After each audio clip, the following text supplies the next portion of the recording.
Tonight on The Curse of Oak Island. Here we go. The special 2-hour Season 10 premiere. Smells like treasure. Slice her open. There's a source of gold in the money pit. Wow. And I think you have a human gold deposit here. It's time to dig up some treasure. Yeah. We're hoping that the Sonic Drill program will be integral to finally solving the mystery. Oh, wow. This could be something special, man. It is not a modern metal by any means. It's non-existent. Yeah. Quite exciting. It was used for, like, coins. Treasure going, baby! There's the wood right there. Wow, look at that. That's the bottom of the beam. We're obviously in a structure. Sure. Yeah. It could be that we're close to an offset chamber that holds the treasure. For the first time, we will look at the structure underground in the money pit. What was that? I'm starting to see something there. Right there. Yeah. This could be huge. Yes. Wow. There is an island in the North Atlantic where people have been looking for an incredible treasure for more than 200 years. So far, they have found a stone slab with strange symbols carved into it, man-made workings that date to medieval times, and a lead cross whose origin may be connected to the Knights Templar. To date, 6 men have died trying to solve the mystery.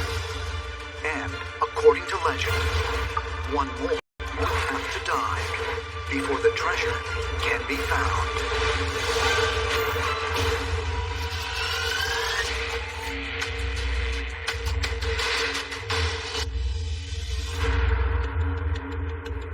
Gentlemen, we're on our way back. Yeah? I want to get to the bottom of it this year. Said it before. This year, I mean it, okay? We got to get it done, guys. We got to get it done. Absolutely. I think it's going to be a good year. Very good year. Summer has arrived in Western Shore, Nova Scotia. It's about time to figure this out. That's for sure. And with it, brothers Rick and Marty Lagina, their partner Craig Tester, and their team have returned with renewed determination to solve the 227-year-old Oak Island mystery. This year, for me, everything we do has to be objective driven, like chasing the goal. Yeah. Because everyone now believes that there's some treasure associated in Money Pit. Ever since the ingeniously designed booby-trapped shaft, known as the Money Pit, was discovered in 1795, generations of searchers have tried and failed to find whatever may lie buried more than 90 feet deep. The depth of this one might be a better chance for getting some silver. Okay. However, over the past 2 years, deep underground, all across the Money Pit area, Here's the bottom line. It's got gold in it. It's got gold in the water.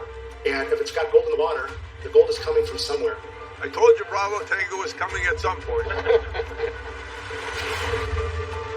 Land ho. There she is, boys. Yep. now, after more than a decade into their own search, Here we come, Island. can Rick, Marty, Craig, and the team locate and recover the believed valuables? And will they finally be able to solve the Oak Island mystery? Like the old saying from the human heart, hope springs eternal. There have been other times in this quest when I thought we were really close and our hopes were dashed, but we dusted ourselves off and started again. Are we as close as I thought those times? Yes, because we now know there's gold in the water in the Money Pit area. Okay, Rick, brother. And so I'm singularly focused on chasing that gold to where it's coming from. Everybody's here. So it begins. All right, let's go. I have been fascinated with trying to understand the mystery in its totality. Who, what, when, where, why, and how. Hey, guys. Hey, welcome back. Welcome back. Gentlemen, Hey, guys. howdy, howdy. Welcome back. Good to be back. And I think we're on the cusp of a discovery that will ultimately lead to a solution. I hate to say it, but everybody looks a year older. We all come at this differently, and yet we all sit at the same table with the same goals in mind.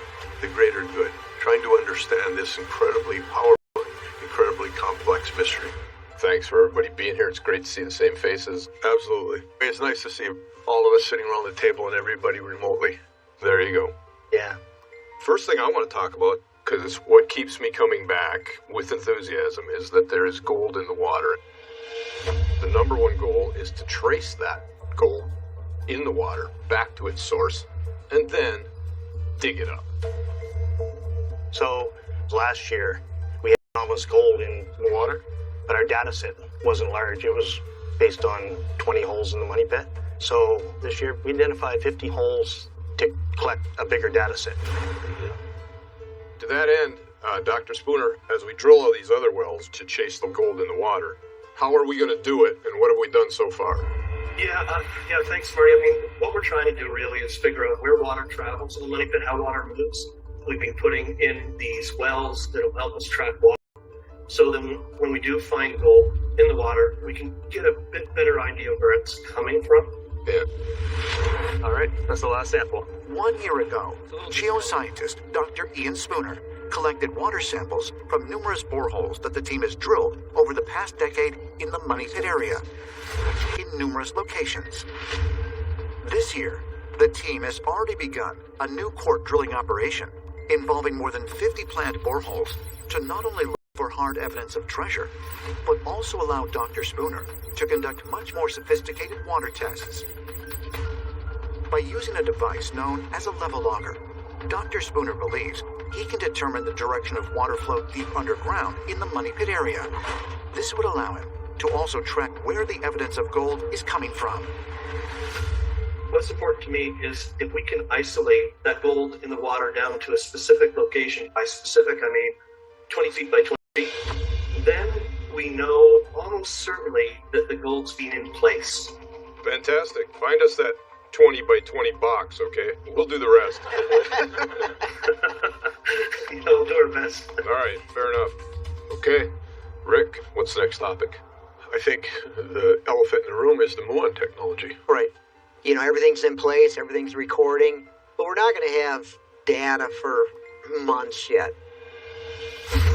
Over the last few months, the Oak Island team has strategically placed Muon tomography devices in 14 boreholes across the Money Pit area, at the south shore and at the southern border of the swamp, that are detecting subatomic particles known as muons as they penetrate the Earth's surface. The collected data will generate a three-dimensional map of underground anomalies, including tunnels, voids, and large objects, such as a treasure vault.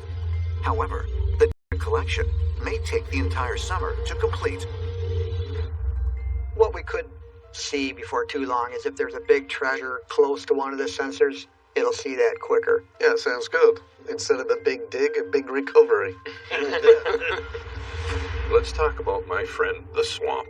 Just to bring everybody up to speed, we have spoken to Mi'kmaq leadership. We believe we've reached a cooperative relationship with them. Yep. But the standoff distances are still in place. Yep. So we'll see how that all unfolds. 1 year ago, while investigating a stone pathway near the Stone Road that the team unearthed in the southeastern corner of the swamp, What you got? Mi'kmaq pottery. archaeologist Laird Niven discovered indigenous Mi'kmaq pottery that could date back as much as 2,000 years.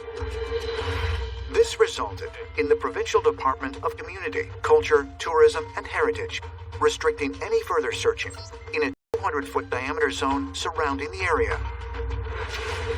Although the team is currently seeking new permits from the authorities, it is their hope that in the coming weeks they can resume their investigation of the swamp, where they have made incredible discovery, the stone-paved feature that has been dated to as early as 1200 AD.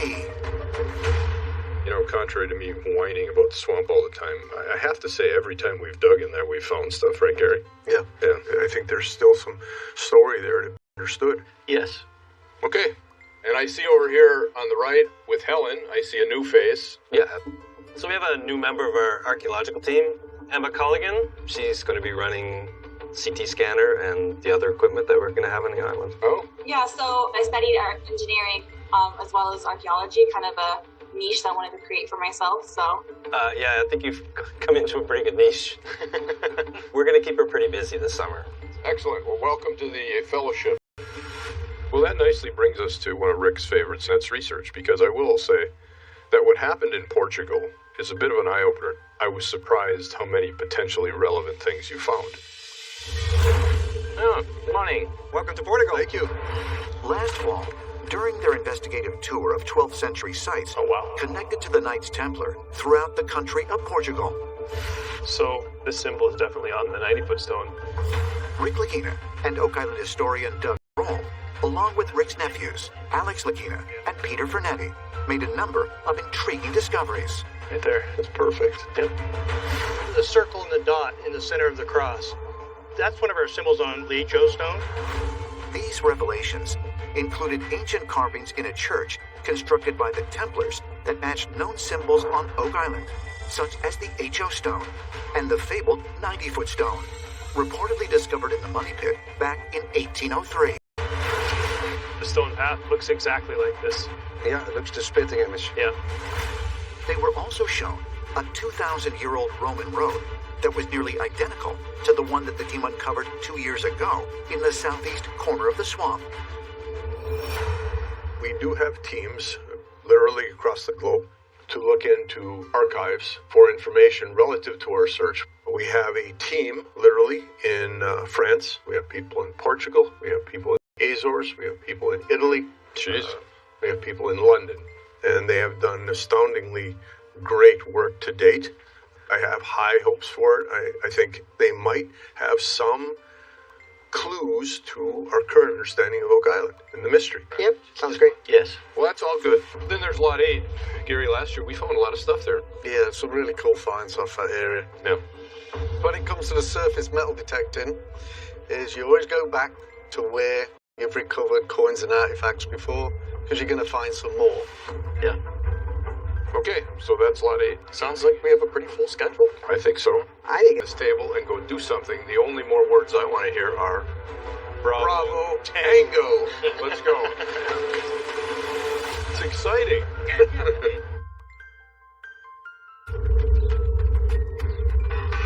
Here we are, K 15.5. Hi, Marty. Hi, Marty. Rick, how you doing?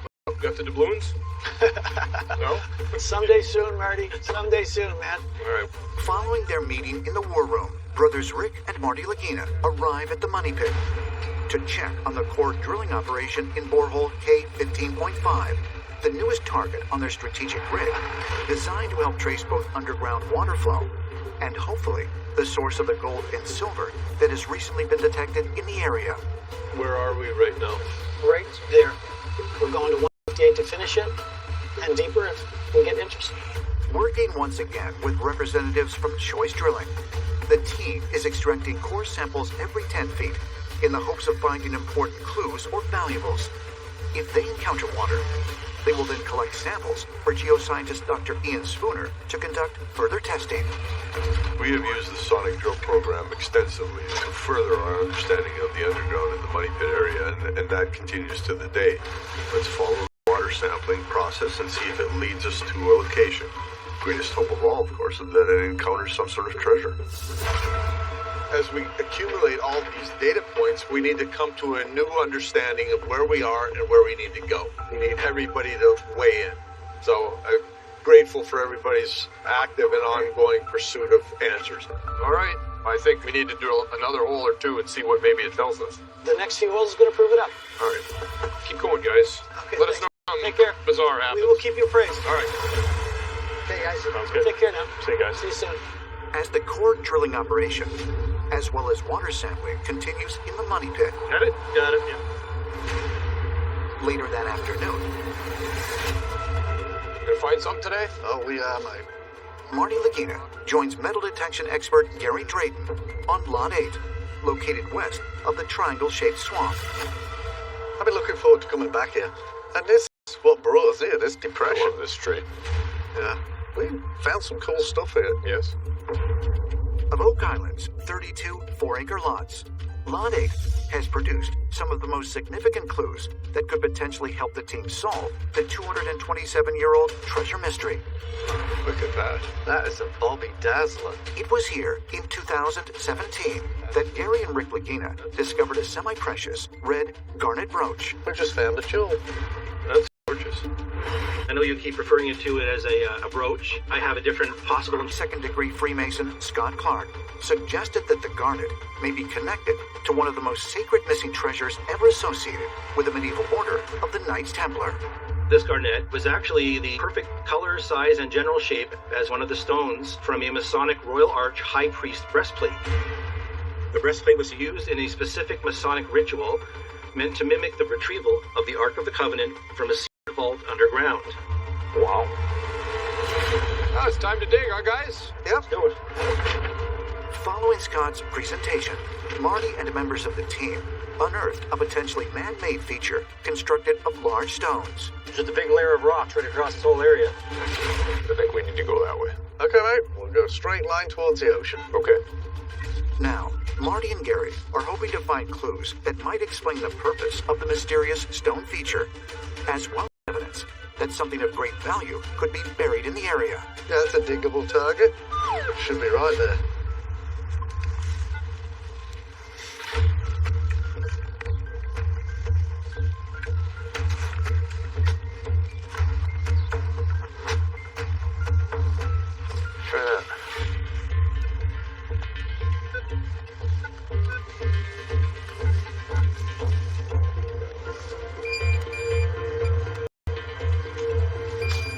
You got it out.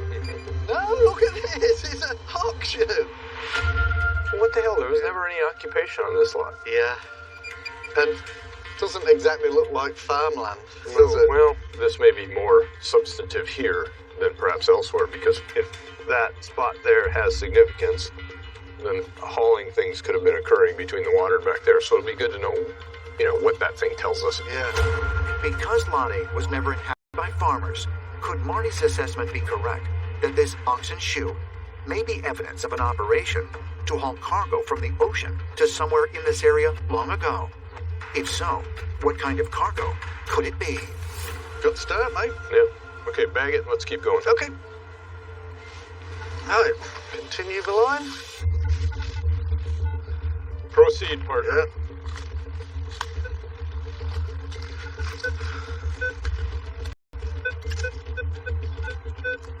Yeah? Yep, small target or a deep target. Just there, mate.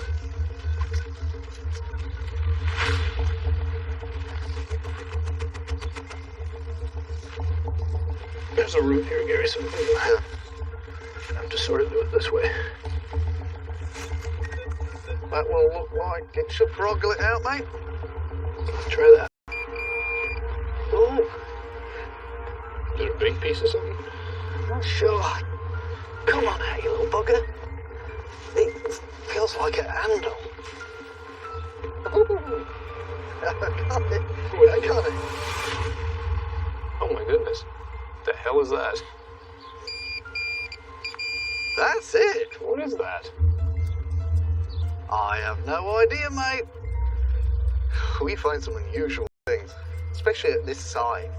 Back in business on Lot 8. That was on a foot. Yeah. It's a mystery find.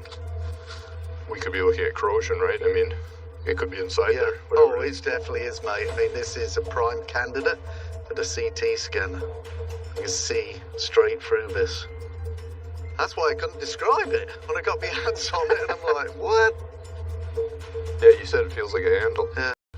Yeah, because that's how I pulled it out. I put my hand around it, and I think, I was hell? thinking it was a pistol. Oh. I was hoping. My hope is that this is somehow connected to the musket. Gary, it's possible. I mean, just looking at this butt end here, it's possible this is a portion of a pistol. A metal fragment of a possible pistol or musket? 1 year ago, while searching this same area, Gary and Marty discovered an iron flintlock from a musket that may potentially date back 3 centuries or more. This end feels a little lighter than that end. Could this be another part of that same ancient weapon? If so, just who left it here? This is fantastic. Cool, though. Bag it and tag it. Put that in your top pocket. You're going to be bent over. Yes, dude. Next lane coming up. Yes, sir.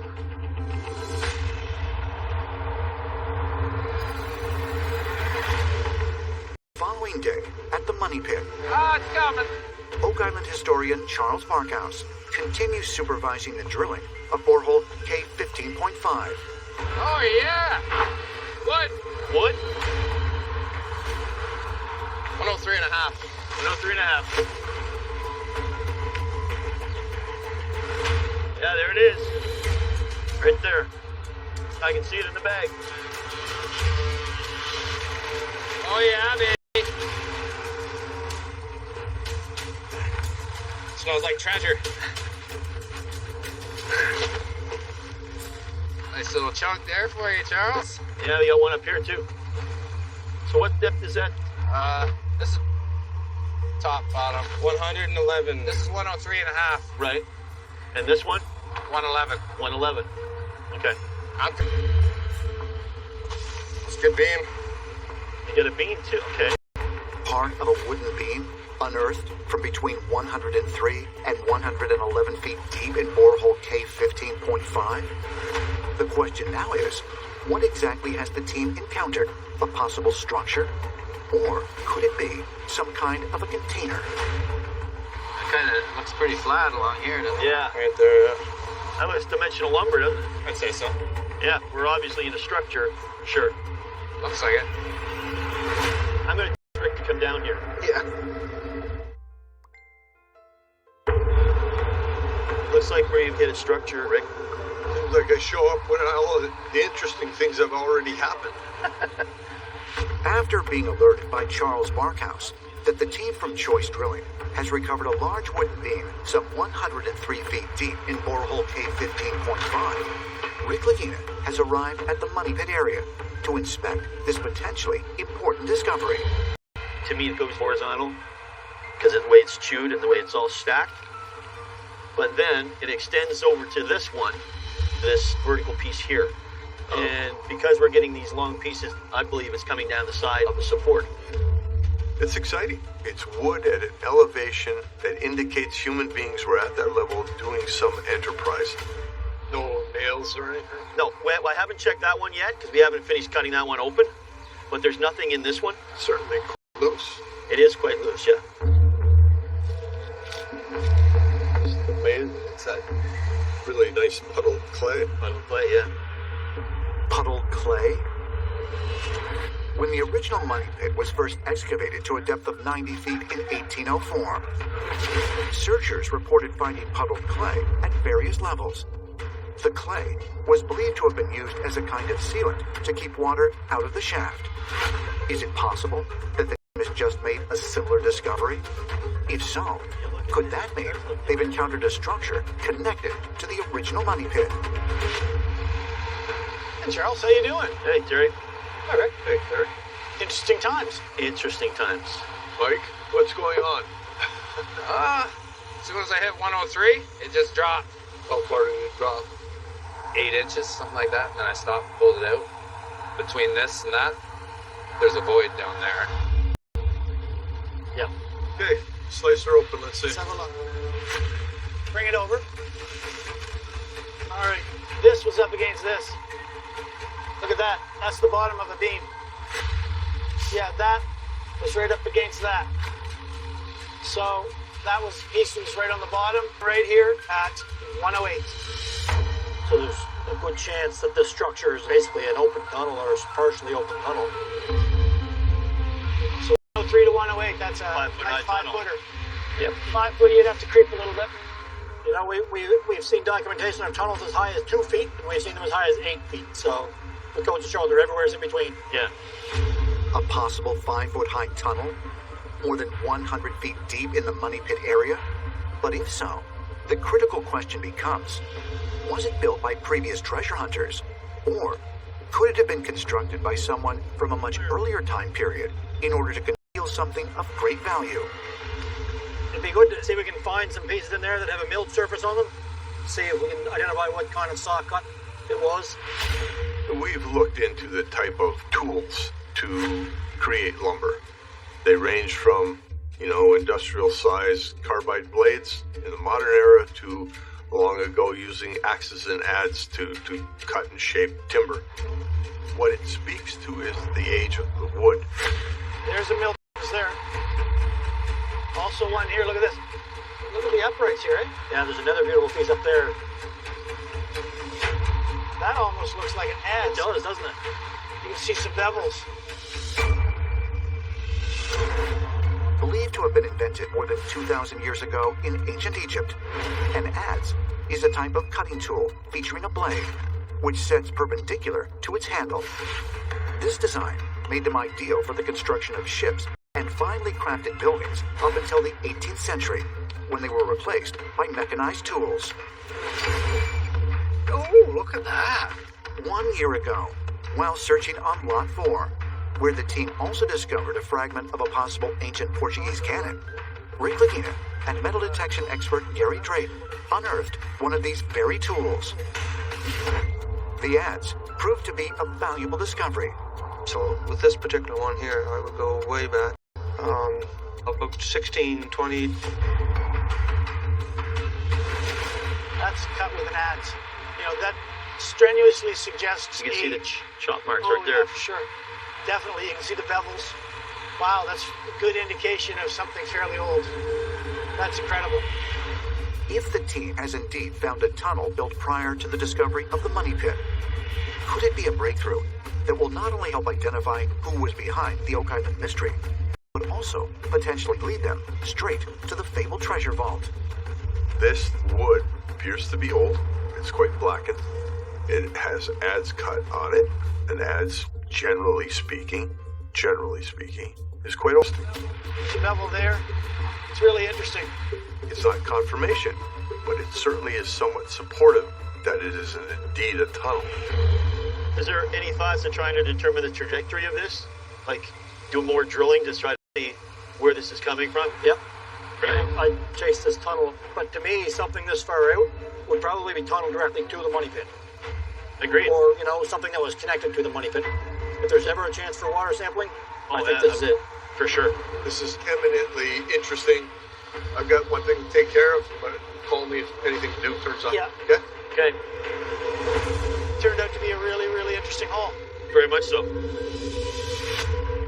Later that afternoon, Carmen, how are you? Oh, not too bad. Yourself? Good. at the research center, Rick Lagina, Jack Begley, and Craig Tester meet with blacksmithing expert Carmen Legg to get his assessment of the mysterious artifact found 1 day ago on Lot 8. We've got a bit of a puzzle for you. That is this object right here. My brother and Gary found it. It was found on Lot 8, and we have run some geophysical investigations there, and they're showing some anomalous feature. Oh, okay. So they found that. Oh, wow. Earlier today, archaeologist Emma Culligan ran the artifact through the team's state-of-the-art SkyScan 1273 CT scanner. The device emits non-destructive X-ray radiation that penetrates encrusted materials that build up over time on an object's surface to reveal a computer image of its finer details. Voice is really encrusted, isn't it? Heavily encrusted. That's why the CT scan should help. Yeah, it's hard to tell what's in there. That is what the CT scanner shows. Oh, yeah. That helps you? Yes. You can see how this curve comes down around here like that. This is a hook, a heavy bunk hook. It's a type of hook that goes on the end of a chain, and it's the type that would allow the chain to slide through the eye of it. So this end is missing, but you can see this curvature coming up around there like that, narrowing out to where the eye would be. Interesting. What would be their typical use? Hoisting, pulling. Like hauling wood out, or also hauling ground material up? Yeah, lifting cargo. Lifting cargo? Yeah, lifting cargo, yeah. A bunk hook used for lifting and hauling logs or heavy cargo? Could Marty and Gary have found more evidence that something of potential value could be buried on Lot 8, as theorists such as Freemason Scott Clark have suggested? Yeah, these hooks were made with that style, so that the load is borne close to the shaft here. It's not so much out on the end of the hook, so that they stayed in very good shape for a long time. And this design came in vogue in the late 1500s. Wow. In the research center, blacksmithing expert Carmen Legg has just given his assessment that the artifact found 1 day ago on Lot 8 is potentially more than 400 years old and was designed for hoisting heavy cargo. You see a little bit of wear mark here, so I know that the anchor point was on the point of the hook close to the shaft. And they realized this in the late 1500s, that if they made the hook this style, it would be stronger. Okay. So then this is probably older than 1795 then. Personally, I can't come up with any activity that we know of that would necessitate a hook such as that. That's right, and a hook this size would have the strength of somewhere between 7 and 8 tons.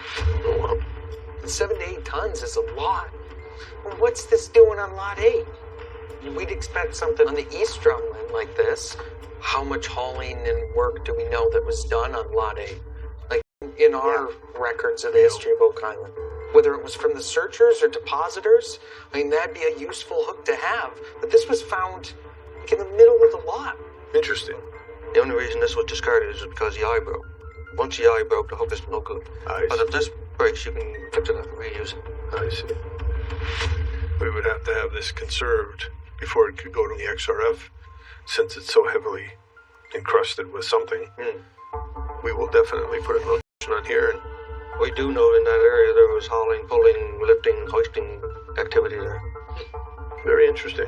That could date back quite old and give us great evidence for the Lot 8 area. I mean, we found some weird things around there.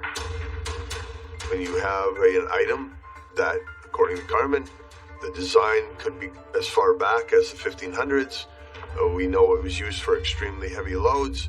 Why not try to gain a further understanding of not only that particular item, but what other items we might find on the lot? There's only one way to figure that out, and that is to devote the assets and the time necessary to try to figure out what that mystery might be. There's more work to do. It's an interesting item. Certainly found on the lot we don't know a whole lot about, and we need to know more. So, thank you for the information. We appreciate your time, appreciate your insight. Very good. All right. See you later. Thank you. Thanks, Carmen. Appreciate it. See ya.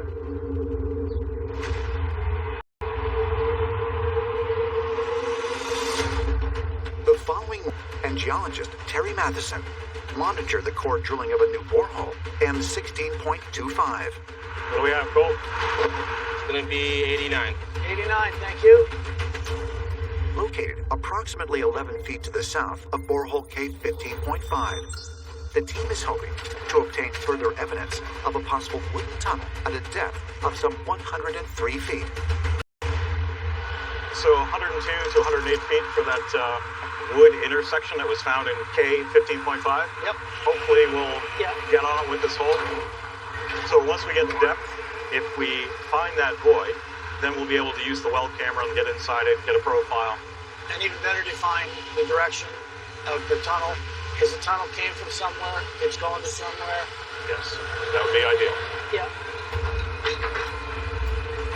We're hoping a 6-inch sonic tube will penetrate a chamber, a void, tunnel, and if it has open space, there is a possibility that one could introduce a small camera down and take a look. It gives you all kinds of possibilities. We're going to have to go deeper. Well, it's at 103, which is the top, so you just got to poke it out. Well, this is the moment. I got my fingers crossed. This could be the one.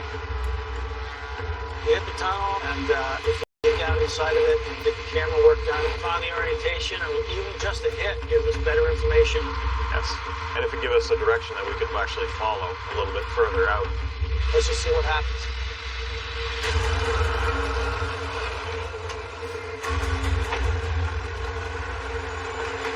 A lot of anticipation here, bro.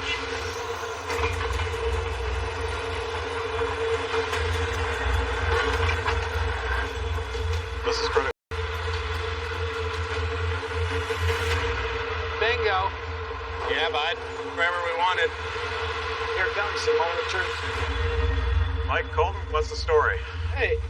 Okay, so 102, we felt something. Right. Broke through quick, like 4 inches or something like that. It's Just really a thin easy. layer. Right. And then I drove my casing to 103 just to protect get everything. inside. That's I would say almost perfect. So we're busted in there. Rods are out, and it's open to 107. Okay. And the casing's at 103, so you guys got 4 foot 4 window feet to play around in. For me, that's mission accomplished. I think we've gotten into the tunnel. We're going to get a better alignment. And I guess the point now would be, I think, let's call Rick and see what he says. See if we can get down here. Now that the team has once again encountered wood, followed by a 4-foot void and another section of wood, could geologist Terry Matheson Hey, Rick, how you doing? Rick, we got some good news. Really good. Listen, we got some good feedback here from Mike and Colton. Perfect. I think we're into the tunnel. This is great news. How do you want to proceed? We have to exploit this, so let's get the camera up there, get it rigged, let's take a look. I'll get one together right now and go off and get it. All right, thanks. If it is a real tunnel, it presents the possibility of determining if it's open. And if we get a real picture of a real tunnel, it would be the first time ever that we take a picture of a structure underground. We have retrieved wood from deep underground in the Money Pit. We have never seen a structure with our own eyes in situ, so this could be quite huge. We would like to see underground around the Money Pit.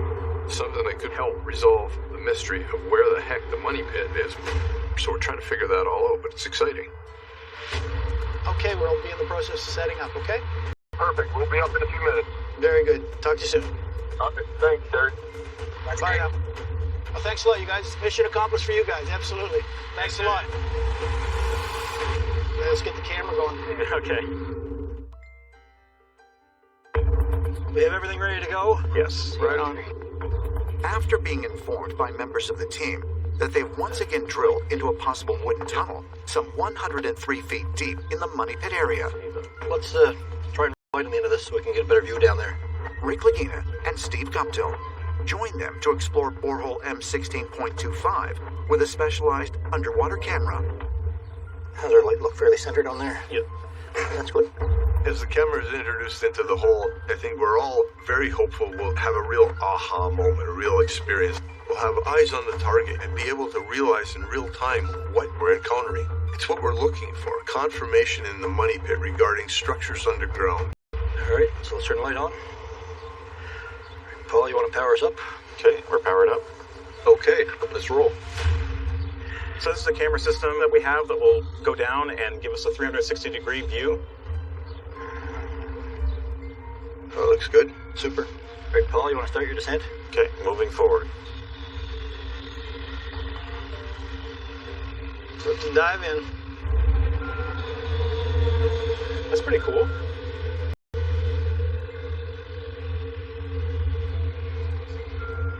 Okay, so we're just coming up to the water here. 7 meters. So we're getting close to the water. You see the reflection of bright area reflecting the light from the downward facing camera. There you go. Okay, Splash there zone. we go. 8 meters. Target 102 feet. Switch to our horizontal view. 4 meters, or a little more than halfway there. We're coming up to our depth there. We're going to come into the casing. Paul, you just want to slow it down a little bit there so we don't plop it too fast. Almost 100 feet, but another 2 or 3 feet to go. Another foot and we should be peeking out. 31.15. We're getting very close.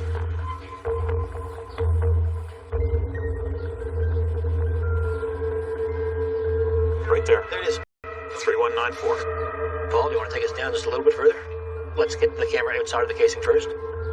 Just below. Just how about right there? There Go, we're beyond the end. There you can see the teeth. Can we turn? Okay. Looks like a shark jaw. It is. Get jaws going on here. Whoa. There's a timber there. Yep. Oh, wow. That's fantastic. We are in the tunnel. We saw broken timbers. Certainly a bit was coming down vertically. It had gone through a ceiling, and then there was a void. It's pretty amazing. Look at that. That's a 45-degree cut right there. You can even see the splinters on the sides of that beam, man. For sure. That's a great image right there. I think that to me, is almost the ceiling of the tunnel. It looks like a fastener, a head of a bolt or something right there. It could be a dowel. A possible wooden dowel in a tunnel found more than 100 feet deep in the Money Pit area? Dating back to as early as the 7th century AD, wooden dowels are fasteners used to connect the timbers of large structures. Because metal fasteners were generally used by treasure hunters who built shafts and tunnels after the discovery of the Money Pit in 1795, could a wooden dowel offer evidence that this tunnel predates searcher activities? If so, who built it, when, and where does it lead? Two things. Either it's two separate beams, or it's a collapse. And that sure looks like it suffered some sort of catastrophic break. Yeah. So that would be my guess that it went like that. Well, guys, I don't know if we're going to see much more than we have so far. We've got some great images of those beams. They're very interesting. Straight up. You know, we just don't have the light to see further down into that opening, just, you know, to see where that tunnel may go or what else may be in there. We should definitely send the video to ProHawk so they can clean the video up. Maybe get through the sand and silt, and we'll get a better look at the structure. But also just an indication, an outline of what it looks like, potentially. Yeah, that's our next step. So let's initiate that process. All right, super. Sounds good. Marty needs to see.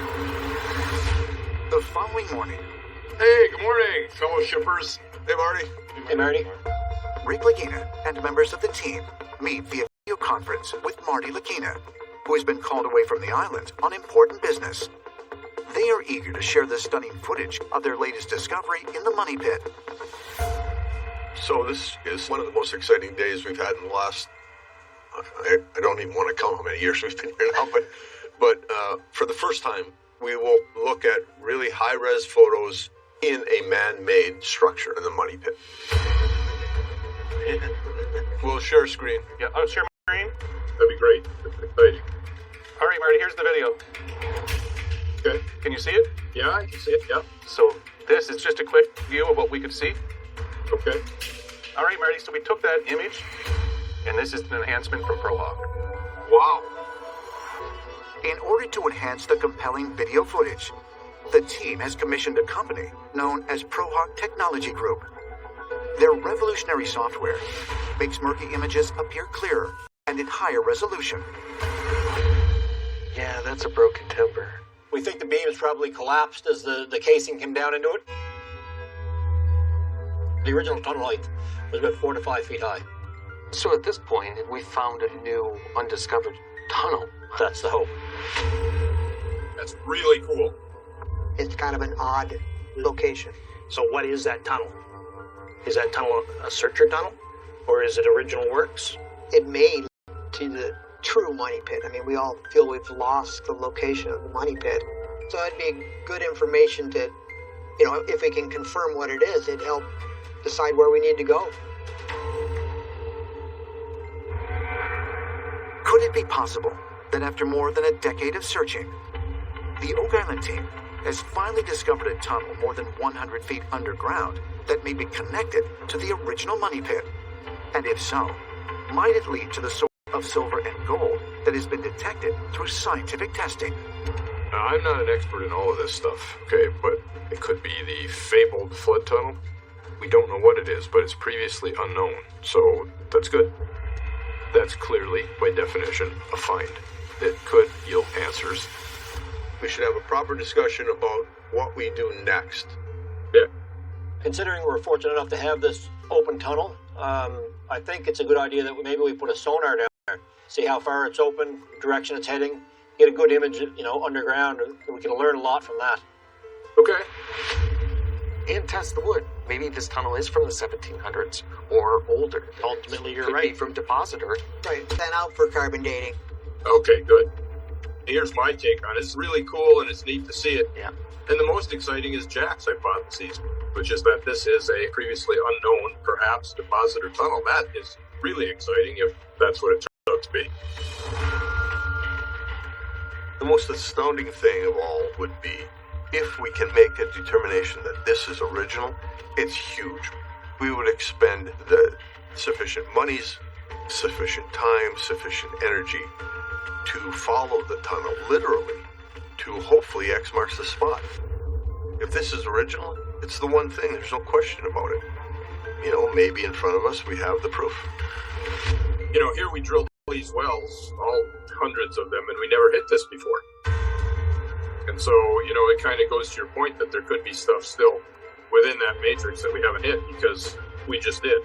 So that's good. Keep going. Good info, guys. Appreciate it. All right, we'll let you know how it turns out. See you later. Appreciate it. Thank you. As another new day begins on Oak Island, Okay, here's the sonar unit. Lagina, along with members of the team, have returned to the Money Pit area in order to conduct a sonar operation in borehole M16.25. We're going to have to measure it out to 103.8. A borehole where 2 days ago, the team recorded video of an approximately 5-foot tall man-made tunnel some 103 feet deep underground. I'm going to pull it right to the end, Paul. Right to the end, make it and then tight. we'll mark our spots. My hope is that we'll see enough to give Steve a line. Yeah. And then you can project the line, right? Okay, Steve, I think we've got it marked. Okay. All right. Now, as they await carbon dating analysis on a wood sample that they obtained from their initial discovery of the structure, You guys all done? We're all ready. it is Rick, Marty, and the team's hope that by utilizing a sonar device, they can determine which direction the tunnel may lead. So, Paul, we'll see this in real time, right? Yes, as we're sending it down, it'll scan 360 degrees. It'll give us a profile of what it sees outward from the sonar, and it reflects back for a sound signal. And the data will record. Data will record to the unit, and we'll be able to play it back in real time as well. Perfect. Okay, ready, guys? All right, recording a log. Let's say this is original, then we follow it, no question. If it's searcher era, we're going to want to know the orientation because searchers were going to X marks the spot where they thought the treasure might be. It's got 103.8, I believe, Steve. Yep. We should be well within the water right now. If the sonar operates properly, well, that's interesting. The excitement is palpable. There's no question about it. We're already starting to see a profile. Something rectangular. We have green to red, so red being the highest. We're getting solid, dense material, so those could be beams. I would say it makes sense logically because there's a pattern to them. They're intervally spaced from each other, and they seem to be reoccurring at regular intervals. It looks fantastic. Also, the shape of that kind of gives like a little bit of an elbow in that, if it's a tunnel. And we seem to be right in the middle of that bend, that slight crook. We're just right about here. It's kind of interesting. Am I saying that we're going past the 5-meter mark in that other direction? Yes. 20 feet out, and it's about 15 in the other direction.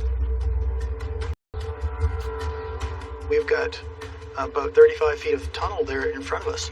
That's incredible. That's quite the image. I'm troubled a bit by why it's not seeing anything here. There's no explanation like that. I wonder if that's a collapse feature there. That's why it's not seeing anything. To Rick's point, it does look like it's collapsed. The other side is very square. This one comes to a conical point. Kind of makes you think that it could be collapsed. I think it's really quite something. We've got 35 feet of tunnel in front of us. At least something in front of us that gives us a direction. There's no question that the sonar is seeing an opening and it can only be a tunnel.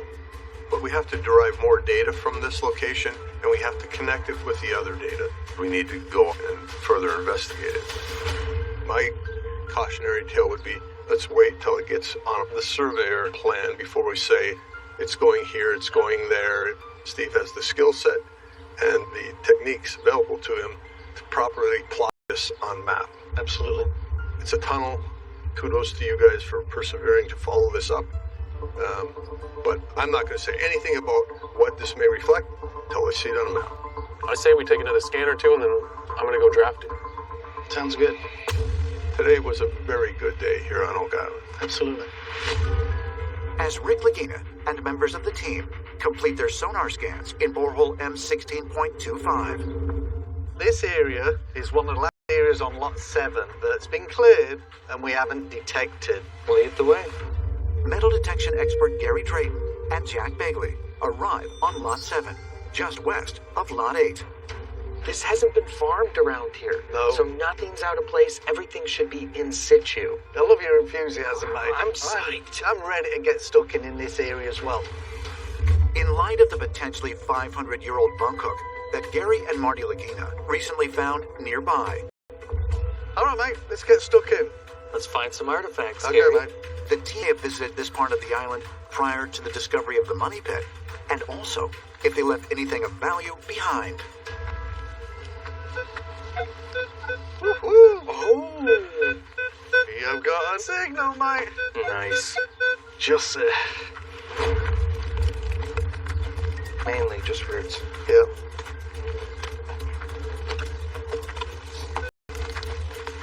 Nice one, mate. We can't be very far away from it. You're on it. Yeah, I'm on it. Going for it. Wow. Oh, you got it. What is that? Check this out. Oh, Sweet. Musket bull. I Look love at that. finding those. Fantastic, mate. This is an oldie as well, by the look of it. What time period's musket balls, Gary? So it's black powder weapon, so late 1500s all the way into the mid to late 1800s. That could fit in with Portugal, too. Well, we still haven't discovered how old that musket lock plate is that we recovered on Just Lot nearby. 8. Yeah, so they could be connected. A lead musket ball? Could it be related to the potential 16th century musket rifle flintlock that Gary and Marty Lagina found near this area 1 year ago? And might they both be related to the ancient bunk hook found on Lot 8 that was designed for hauling heavy cargo? Each musket ball is its own little piece of art. If so, could this musket ball have been fired in order to protect something of great value? When I think of musket balls, we are in Canada, North America. I gotta go back to colonial days on that. Mid to late 1700s. Yeah. Fantastic. I love them. Yep. See if it's got any friends in the area. Oh. That's a nice signal. That's a nice signal, mate. Just say, mate. That's my best guesstimate. Put you on a rock? Yeah. That rock stopped whatever it is from sinking deeper. It's out, mate. Should have. Oh. Is it that? That's a rock. Yeah, it looks like a rock. Is it? Because if this isn't a rock. Oh, wow. This could be something special, mate. On Lot 7, near the border of Lot 8 on the western side of Oak Island, Gary Drake and Jack Begley have just made a potentially significant discovery. When I first saw it, because I was the same as you, it's a rock, but and it's got some like little markings on it. You think those are markings? Yeah, I'd just be guessing what it is, but that shape, this could potentially be like an old coin. That's what it looks like to me, mate. Oh, that'd be great. That's how they were made. You get square ones, you get oblong ones, you get triangle ones, and I'm not sure yet whether it's copper or silver. A possible coin, and potentially made of silver? If so, could it be connected to the bunk hook that Gary and Marty recently found nearby on Lot 8? Or perhaps the evidence of precious metals that have been detected in the money pit? I mean, look at that. Look how it goes down into a point there. It's just the irregularity of it. There's something special about this. Wow. I'm seeing a design on that, mate. But we don't have to speculate. All the finds go back to the lab, put them under the CT scanner, get those guys to tell us what metal it is. It's an interesting find, that is for sure. Yeah, I agree. Great find, Gary. Fantastic, mate. Good digging.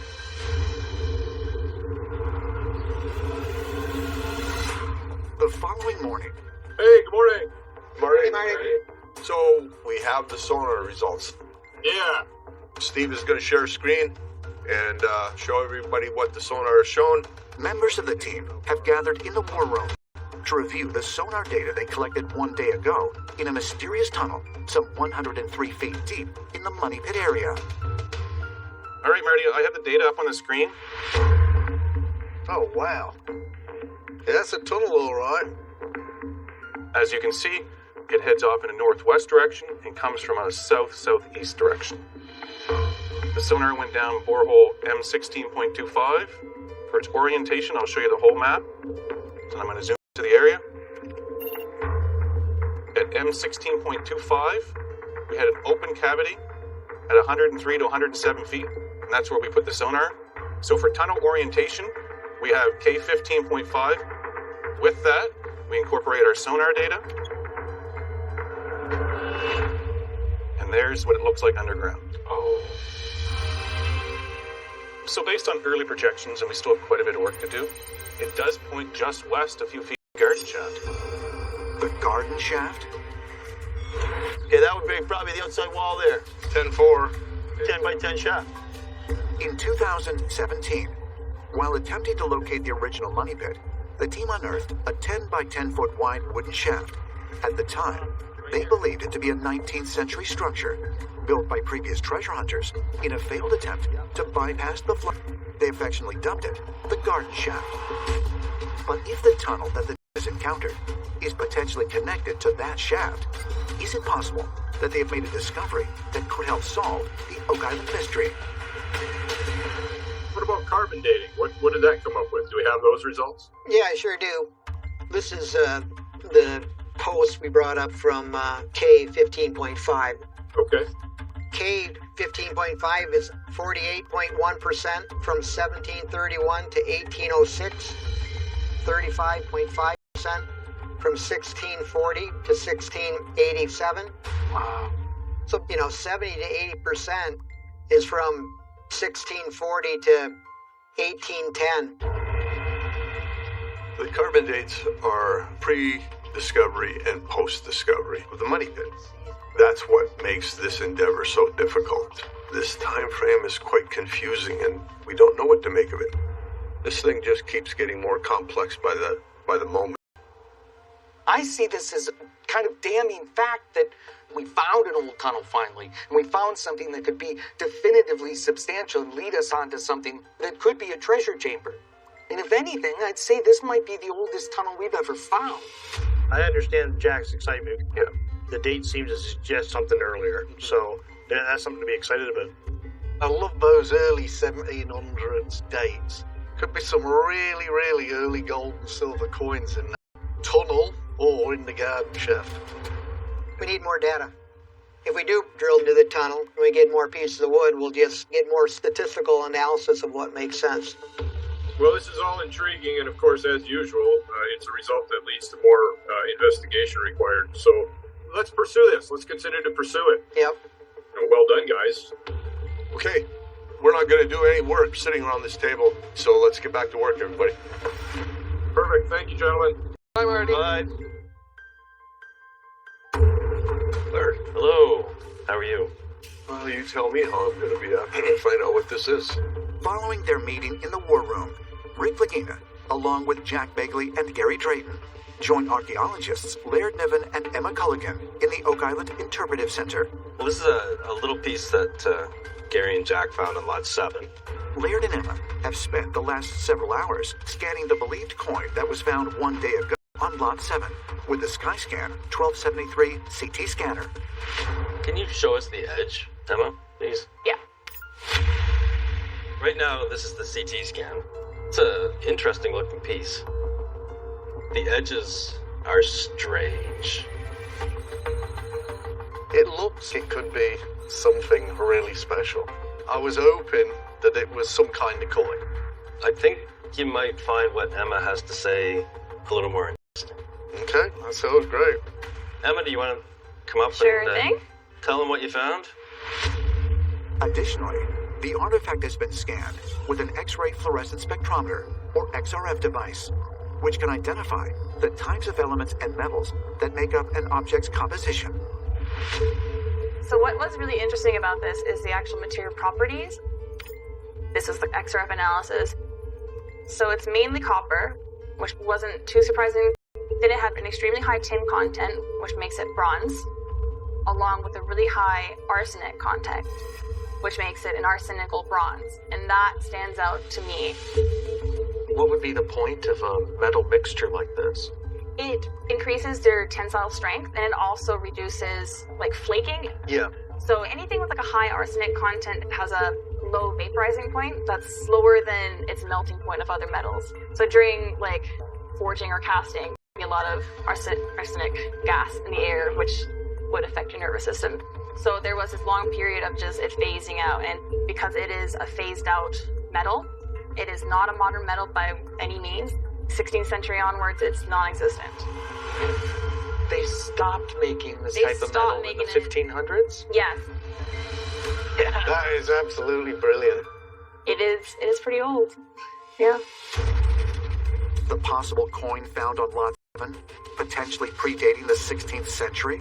If so, could it offer more evidence to support the beliefs of theorists like Scott Clark that the Knights Templar may have been behind the Oak Island mystery? It was common for coins, but it was also used for swords, it was used for statues, but the shape, really reminiscent of a coin here. Yeah. It is. I knew it. It's quite exciting. Yeah, it is. Quite fascinating. It's certainly interesting enough. I think everybody would like to know about this. Is all about the data. So let me see if he's available. Hello? Hey. Hey, hello, big brother. Hey. We're here in the lab with Emma and Laird and Jack and Gary. They found something, but it's more than a something. It's quite interesting. Emma has run it through the XRD and the XRF. I'm going to let her tell you about it. Yeah. So Gary and Jack found this small rectangular object that I ran through the XRF, and the materials that came out has copper, tin, zinc, and a pretty high arsenic content, which is a very unique material composition. Those exact material properties indicate a metal that was phased out at least in the 16th century. Yeah, again, what the hell happened to Oak Island? We've never seen high quantities of arsenic before, to my knowledge. I No. can't remember that. It's a very unique property because it did get phased out because it's so harmful to humans. Here you go, guys. You found the poison. Yeah. It's quite unique. There's no question about it. All right. Well, that's a fantastic find, then. Well done. Carry on. All right. We'll send Gary and Jack back out. Yeah, Gary, you know what I'm going to say. Go find something else. We will, for sure. All right. See ya. All right. See you guys. Take care. See ya. Bye-bye. Bye-bye. All right. Well, it's incredibly interesting, as everyone has articulated.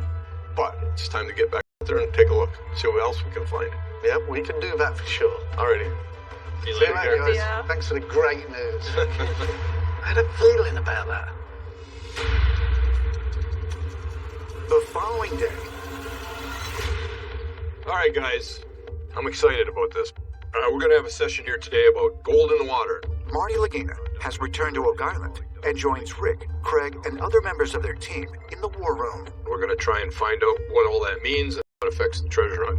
They have gathered to hear an important update from geoscientist Dr. Ian Spooner regarding his ongoing water testing of boreholes in the Money Pit area.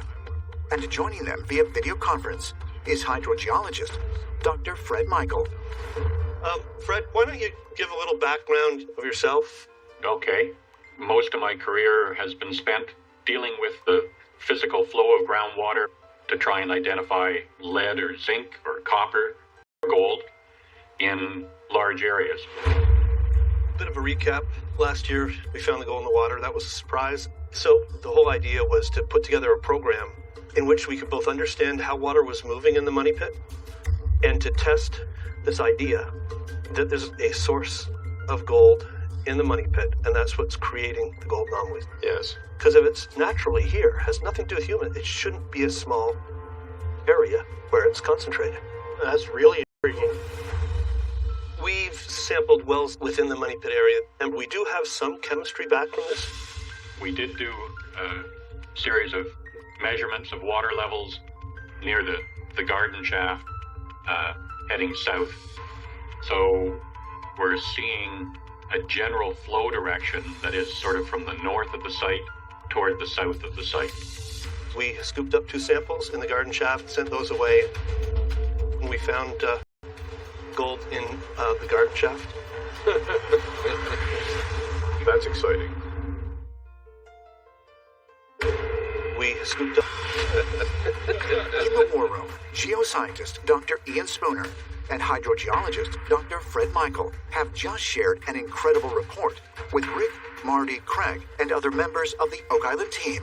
Do you find the garden shaft area then the most intriguing area right now? Yep, absolutely. There's something down there. According to preliminary analysis, the water deep underground in the Money Pit area, containing the highest concentration of gold, appears to be flowing from the north, near the so-called garden shaft, to the south, in the direction of the tunnel the team just recently discovered. Could this mean that the fabled treasure could, in fact, be located at or near the bottom of the garden shaft? This is really exciting to me. You know, we've been sort of, we're feeling our way around with all these different methodologies. This is rigorous science. Yep. It feels like this is the best thing we have going to actually find a deposit of treasure. I mean, that's what it feels like to me. Yes. It was everything I hoped for. It seems like we're on the right quest. I think these analyses and chasing this golden water is going to lead us to the treasure. Dr. Michaels, what are the next steps? I think it's important to continue measuring for a little while to try and confirm those flow directions. And as we start to get some results from the labs on the chemistry, we'll be able to say a lot more about what we're seeing in that area. Yeah, and so we should probably do a few more regional samples just to make sure, right in the interval we're interested in. And if we get gold through the roof, we know we're right there. Moving in on it, yeah. Isn't the idea that after a certain amount of time, you look at all this data and then you can say, okay, we need wells here, here, here, and here in order to try and trace this? Mm-hmm. When does that occur? Weeks. Perfect. Although Dr. Spooner's and Dr. Michael's water testing operation may take several weeks or more to complete, their initial assessment of Rick, Marty, Craig, and the team's efforts is extraordinary. They are not only one more major step closer to proving that a vast treasure really does lie somewhere deep below ground on Oak Island, but may also be one more critical step closer to finding it. Okay, well, listen, this is the most exciting thing we have going this year, in my mind. I want to put whatever resources we need to, whatever experiments we need to do, we're all going to be on board to do them. But I think the goal this year is to test that hypothesis, and hopefully it comes back with, yep, it's coming from this area right here, and then we'll figure out how to go get it. Right. That's the goal. This is exciting to me. I think it is to everybody. I mean, we're talking about gold. You can't get any better than that on a treasure hunt. It's time for us to figure this whole thing out. So, yep, let's get this done and let's get back to work. Go look for some gold. There you go.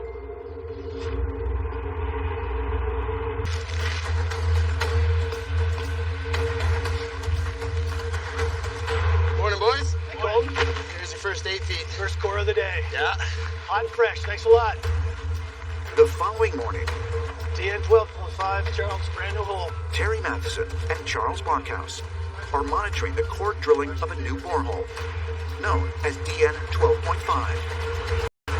So let's hope we're going to see some wood and perhaps an indication of the structure that seemed to make all that mess in the previous hole. Yeah.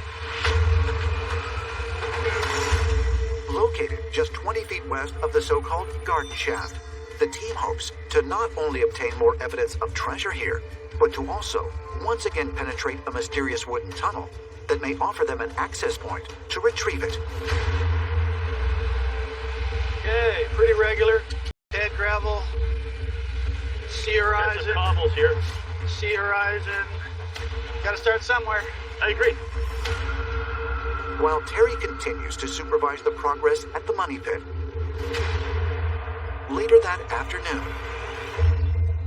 So, gentlemen, research is every bit as important as digging, drilling, looking. Rick, Marty, Craig, and other members of the Fellowship assemble in the war room. Gretchen Cornwall has reached out and said that she has some information for us. In light of the believed pre-16th century discoveries that were recently made on the island, one of the team's European-based researchers has asked for the chance to make a presentation that she believes could help solve the Oak Island mystery. All information is good information. And so to that end, Doug, if you'd be kind enough to bring her up on the screen. Good morning, Gretchen. Hello, Gretchen. Good morning. Morning. Morning. Thank you. I appreciate being in the war room. Currently residing in England, Gretchen Cornwall is an author and archaeological researcher who has studied and written about the medieval order of the Knights Templar for more than a decade. We would very much welcome your informing us of your research and its relevance to our work. Thank you. I'm always on the lookout for evidence that the Templar Knights as an order went to Nova Scotia, specifically Oak Island. In 1119, the Christian Order of the Knights Templar was formed in France under the endorsement of the Roman Catholic Church. Originally headquartered in Jerusalem, their stated mission was to protect Christian pilgrims and secure territories in the Holy Land during the Crusades. Within 5 decades, their membership greatly expanded, leading to new strongholds being established in the Middle East, as well as in European nations such as Portugal, France, and England. wealthy organization. They are also believed by some to have taken possession of many priceless religious artifacts, including the Holy Grail and the Ark of the Covenant. Although the Templars were disbanded in the early 14th century, when the King of France fell deeply into their debt, their vast treasure was never accounted for. And many researchers, like Gretchen Cornwall, believe some of their most sacred valuables were hidden on Oak Island. Living here in the UK, in England, and there is a Templar cave at Royston, England. And this cave was specifically carved as a secret place to hold ceremonies. What do you think is so relevant about the cave? The carvings on the wall are medieval, and they are Templar related. And you will recognize many of them from the island itself. You genuinely believe that the symbols in Royston Cave have a direct correlation to Oak Island somehow? Yes, I truly do. In the War Room, author and researcher Gretchen Cornwall has just presented Rick, Marty, and members of the team with her theory that a location in England known as Royston Cave may hold critical clues connecting the Knights Templar to the Oak Island mystery. The iconography that you can find on Oak Island, you can find at Royston Cave. The carvings are religious, political, to mark events.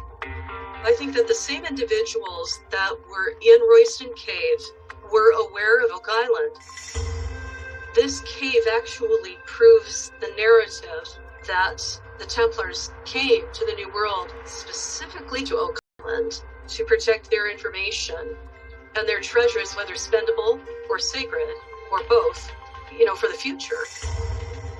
Although Gretchen is not the first to propose the theory that the Knights Templar were behind the Oak Island mystery, could the clues that she claims reside in Royston Cave help explain the discoveries made on the island, which may date back to the Templar era, such as the paved area in the swamp, which has been dated to 1200 AD? The recent finds made on lots 7 and 8.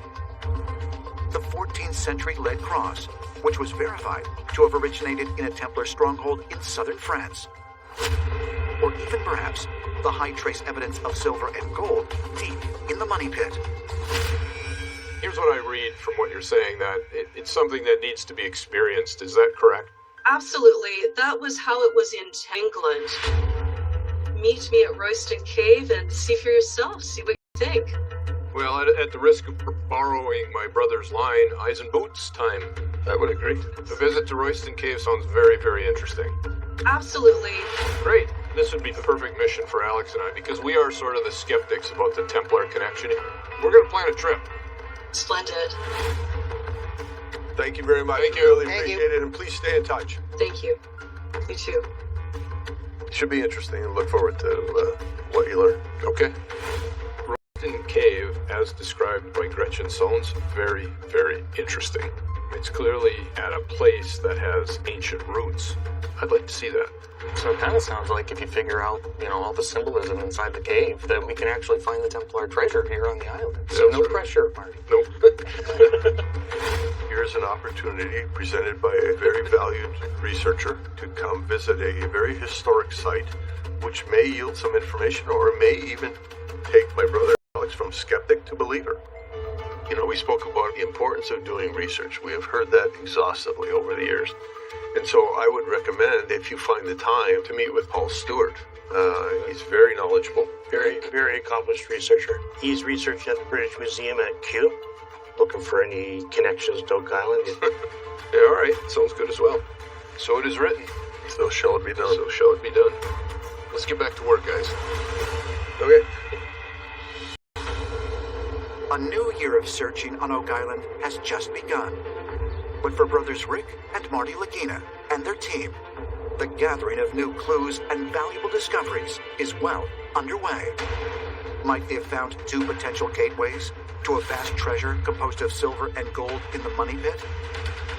But as they keep digging for the ultimate reward on Oak Island, could the truth of what happened there long ago be found in a cave nearly 3,000 miles across the ocean.